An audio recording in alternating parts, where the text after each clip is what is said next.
नमस्कार। स्कूल विद्यार्थी इस चैनल में आपका बहुत बहुत स्वागत। मेरा नाम है सोनाली जाधव। स्कूल विद्यार्थी ये चैनल खास करके स्कूल गोइंग स्टूडेंट्स के लिए बनाया है और उनके पेरेंट्स के लिए, ताकि बच्चों को जो स्कूल के सब्जेक्ट है मराठी हिंदी वो अच्छी तरह से समझे। ओके, सो आज हम देखने वाले हैं सब्जेक्ट हमारा जो है वो मराठी है। 10th स्टैंडर्ड का बुक है ये, इंग्लिश मीडियम का। उसमें पहली जो पोयम है वो है संतवाणी। संतवाणी का उसको कैसे रीड करते हैं, उसका मीनिंग क्या है, वो हमने ऑलरेडी वीडियो बनाया है। अगर आपने नहीं देखा तो आप पहले वो देखिए, समझिए। ये जो वीडियो है वो क्वेश्चन आंसर का वीडियो है। हमारा जो एक क्वेश्चन, सबसे पहला जो क्वेश्चन था रसग्रहण का, अंकिला मी दास तुझा, वो क्वेश्चन हमारा हो चुका है। तो आई होप पहले आप रसग्रहण का जो इम्पोर्टेंट क्वेश्चन है वो अच्छे से रीड कीजिए, याद कीजिए। वीडियो को पॉज करके जो भी वीडियो के स्लाइड पे मैंने लिखा है, मेंशन किया है, वो आप आपके नोटबुक में लिखिए, समझिए। ओके, तो ये है क्वेश्चन नंबर 2, ये है आपकी पोयम। ओके, प्रश्न उत्तरे में प्रश्न दूसरा जो है वो आपका ये है कि आई, प्राणी, पक्षी यांच्या मातृप्रेमाचे कवितेतून व्यक्त झालेले वर्णन तुमच्या शब्दात सांगा। ओके, तो ये आपका क्वेश्चन है। आपने पोएम अच्छे से सुनी है, आपने समझी है, तो आपको पता चला होगा कि बेसिकली ये जो पोएम है वो संत नामदेव द्वारा लिखित है और उन्होंने विट्ठल भगवान के प्रति अपना प्रेम जो है वो व्यक्त किया है। और वो बताने के टाइम पे वो आपको अलग अलग एग्जाम्पल्स देते हैं, जैसे कि माँ और बच्चा, एक बर्ड और उसका चूज़ा, बाद में कौन सा एग्जाम्पल है, एक चातक और मेघ का एग्जाम्पल दिया है, हरिणी और पाड़स का एग्जाम्पल दिया है। तो ये सारे वो एग्जाम्पल्स दे रहे हैं जिसमें माता का जो प्रेम होता है अपने बच्चे के लिए वो दिखा रहा है। तो वैसे ही प्रेम वो विट्ठल भगवान से करते हैं, वो उनको माता मानते हैं, पिता मानते हैं। तो ये सब डिस्क्रिप्शन वो पोयम में है। तो आपको यहाँ पे क्वेश्चन वही पूछा है कि आई मतलब माँ, प्राणी और पक्षी, तो इन लोगों में जो मातृ प्रेम है जो ये पोयम में बताया गया है डिटेल में, तो वो आपको खुद के वर्ड्स में लिखना है। ओके, आपको पोयम समझी है, पर आपको ये अभी जो समझा है वो आपको रिटर्न वर्क में लिख के देना है इस आंसर में। तो किस तरह से लिखेंगे हम आंसर वो देखते हैं। हमेशा कभी भी जो बड़े क्वेश्चन होते हैं उनका स्टार्टिंग आपको उस पोयम का नाम और उस पोएट का नाम लिख के ही देना है। वो एक अच्छा प्रेजेंटेशन होता है। तो आप ट्राई कीजिए, सामना मतलब आपका जो भी चेकर होगा, ओके, जो भी आपका पेपर चेक करेगा तो उसके माइंड पे एक अच्छा इम्पैक्ट छोड़ता है ये आपकी जो पहली लाइन होती है वो। तो आई होप आपको उसकी आदत लग जाएगी धीरे धीरे। पहला पॉइंट हमारा वही होता है, अंकिला मी दास तुझा या अभंगाचे कवि संत नामदेव हे आहेत। ओके, तो आपको ये एक जो पैटर्न है ना वो धीरे धीरे आपके माइंड में सेटअप हो जाएगा। ओके, तो आपको ये बहुत ही इजी लाइन होती है और बहुत ही मार्क्स गेनिंग भी लाइन होती है। तो आपको वही लिखना है, पोयम का नाम और वो किसने लिखा है। उसमें कुछ भी आपको चेंजेस नहीं करनी है। ये चे जो है वो भी इम्पॉर्टेंट है, नहीं तो आप सिर्फ अभंग लिखोगे नहीं चलेगा। जैसे मैंने सेंटेंस लिखा है आपको वैसे ही लिखना है। ओके, बाद में है या अभंगात, सेकंड पॉइंट, या अभंगात संत नामदेवांनी आई, बाळ, पक्षिणी, पिल्ले, गाय, वासरू, हरिणी, पाडस अशी अनेक उदाहरणे देऊन मातृप्रेमाचे सुरेख वर्णन केलेले आहे।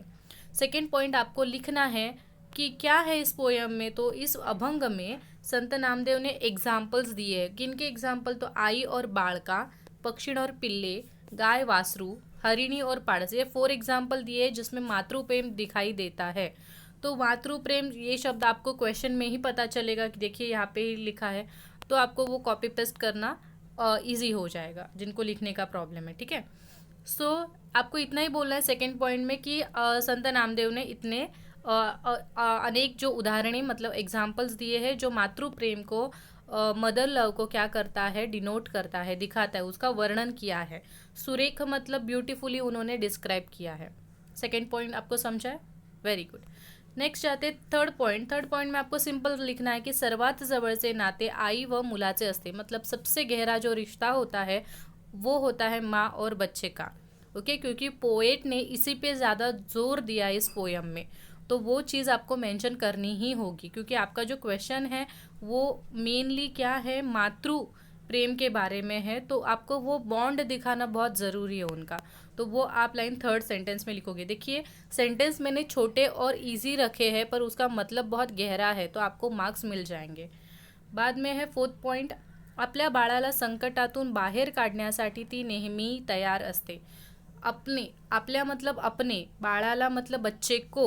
ओके अगर आपने सपोज, यहाँ पे मैं आपको धीरे धीरे एक्सप्लेन करती हूँ आप गलतियाँ कैसे करते। आपने क्या, आप क्या लिखते हो, बहुत सारे बच्चे लिखते सिर्फ बाढ़। ओके अगर मैंने इसका हिंदी ट्रांसलेट में किया तो मैंने क्या किया, हिंदी ट्रांसलेट अपने बच्चे को। अगर मैं हिंदी में, आपको हिंदी समझ में आता है, ओके सो बच्चे को ये वर्ड है, अगर मैं सिर्फ बच्चा ही लिखूंगी, ये बच्चे लिखूंगी और ये को निकाल दूंगी तो आपका मीनिंग हो पाएगा क्या, सही से नहीं हो पाएगा।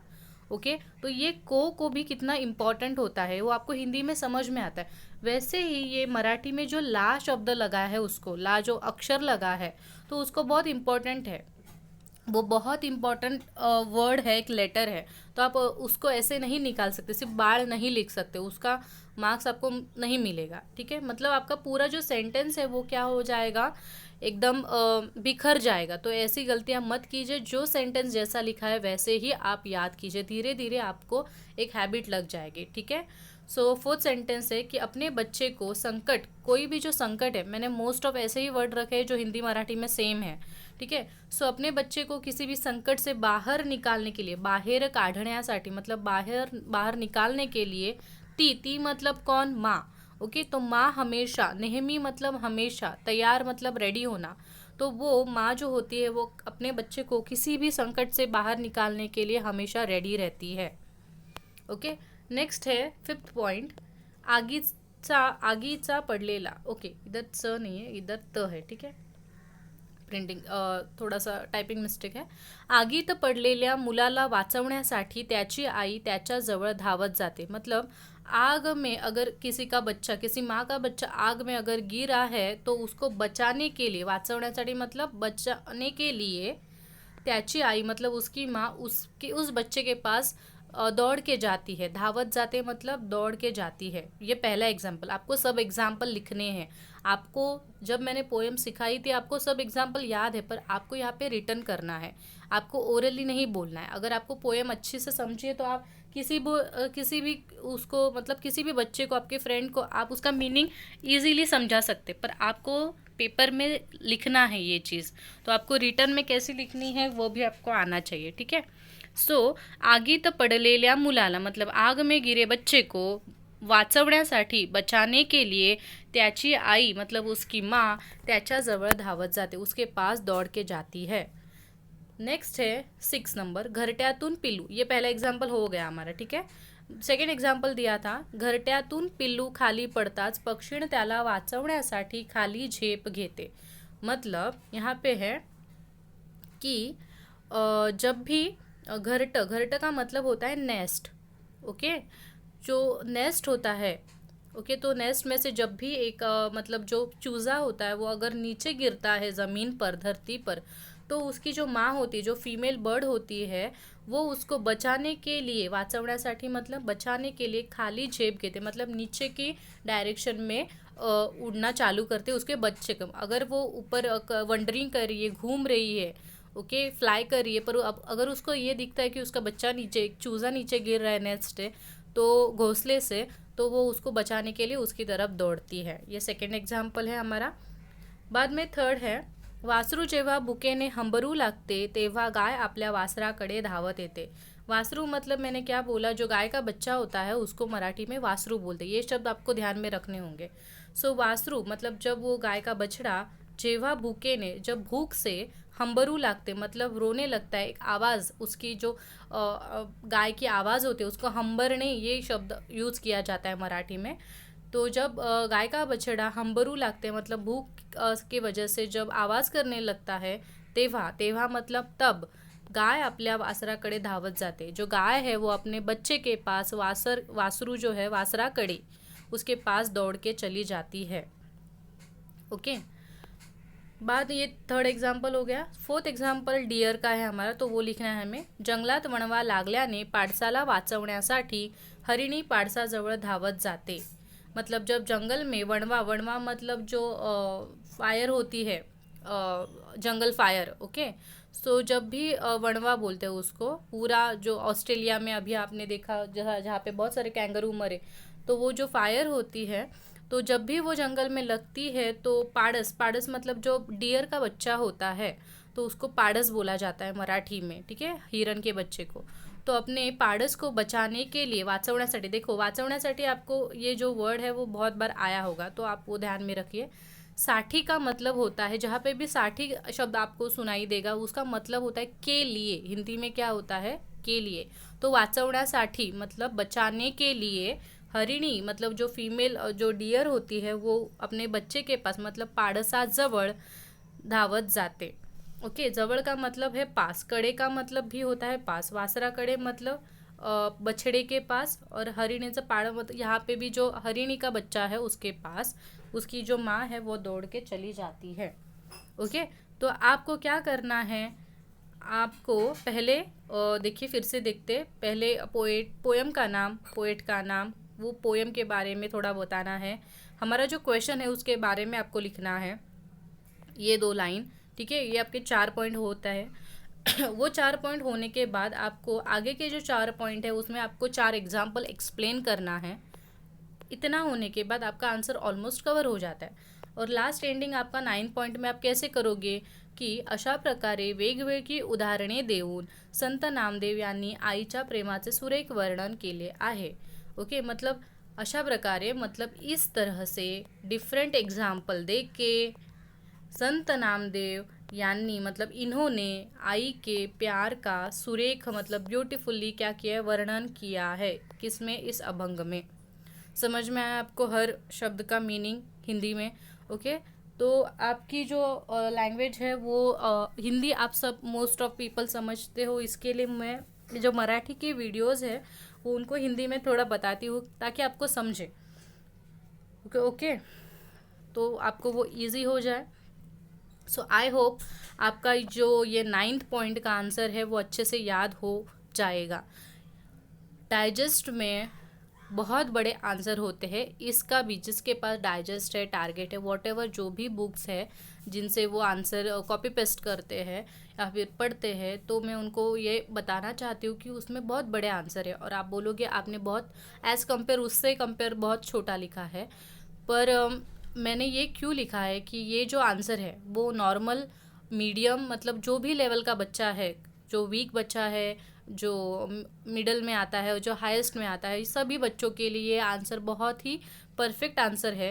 ओके, एवरेज वाला ये आंसर है ताकि उसको सब लोग लिख सके। जो होशियार बच्चे वो उसमें ऐड कर सकते हैं अगर उनका रीडिंग स्किल अच्छा है। ओके, उनको लिखना आता है मराठी लैंग्वेज पर, उनकी जो कमांड है अच्छी है, तो आप इसी आंसर में थोड़ा और बढ़ा सकते हैं, आपको अगर बढ़ाना है तो। एवरेज बच्चे इसको लिख सकते हैं, और वीक बच्चे अगर इसको याद नहीं कर सकते तो इसका आधा तो कम से कम लिखेंगे तो भी उनको आधे मार्क्स मिल जाएंगे। तो ये जो आंसर है वो सबके लिए अप्लाई होता है।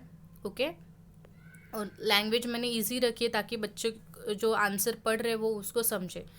ओके, सिर्फ रट्टा नहीं मारना है। अगर आपको कोई चीज़ समझ में आएगी तो आपके माइंड में वो ज़्यादा टाइम रहती है और आप खुद से लिखना चालू करते हो।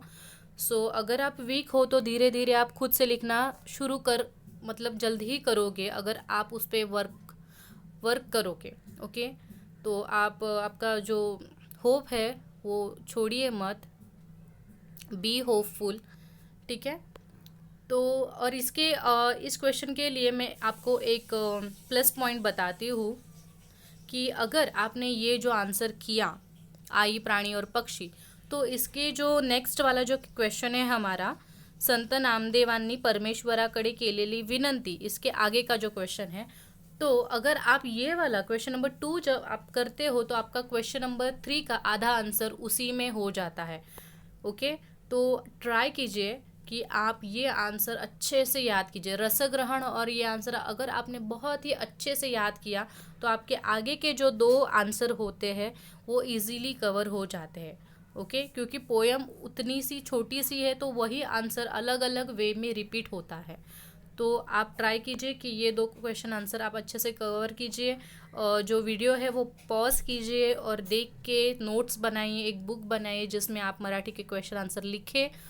और उनको 7 टाइम्स एक एक लाइन को पढ़िए ताकि वो आपको याद में रहे, और बाद में उसको लिखते जाइए। लिखना इज़ वेरी वेरी इंपॉर्टेंट, क्योंकि उसमें आपके अगर मिस्टेक होती है काना मात्रा में तो आपके मार्क्स जाने के बहुत चांसेस होते हैं। बच्चों को सब लर्न रहता है, पर जब लिखने का टाइम आता है तो बहुत सारी मिस्टेक्स होती है, तो मार्क्स चले जाते हैं, क्योंकि हमारे ये ओरल एग्ज़ाम नहीं है, तो रिटन इज़ वेरी इंपॉर्टेंट। सो अगर आपको ये वीडियो अच्छा लगा होगा तो प्लीज़ वीडियो को लाइक करना मत भूलिए। चैनल को सब्सक्राइब कीजिए जिन्होंने नहीं किया, ये फ्री ऑफ कॉस्ट है। और बेल आइकॉन को याद से क्लिक कीजिए ताकि जो नए वीडियोस मैं डालती हूँ उसका नोटिफिकेशन आपको आ जाए और इम्पोर्टेंट क्वेश्चन आप मिस ना करें। ठीक है, अपने जो भी फ्रेंड्स हैं 10th के, उनके पास उनके व्हाट्सएप पे आप ये वीडियो शेयर कीजिए ताकि उनको भी फ़ायदा हो जाए। सोशल नेटवर्किंग का जो आप यूज़ है वो अच्छे के लिए कीजिए, वीडियो शेयर कीजिए। ठीक है, सो कोई डाउट्स है, कोई क्वेरीज़ है, आप कमेंट सेक्शन में जाइए, आप कमेंट कीजिए, मैं वहाँ पे आपको रिप्लाई देती हूँ ईच एंड एवरी कमेंट्स का। And thank you so much for loving me and supporting me. मिलते हैं नए वीडियो के साथ, तब तक के लिए धन्यवाद।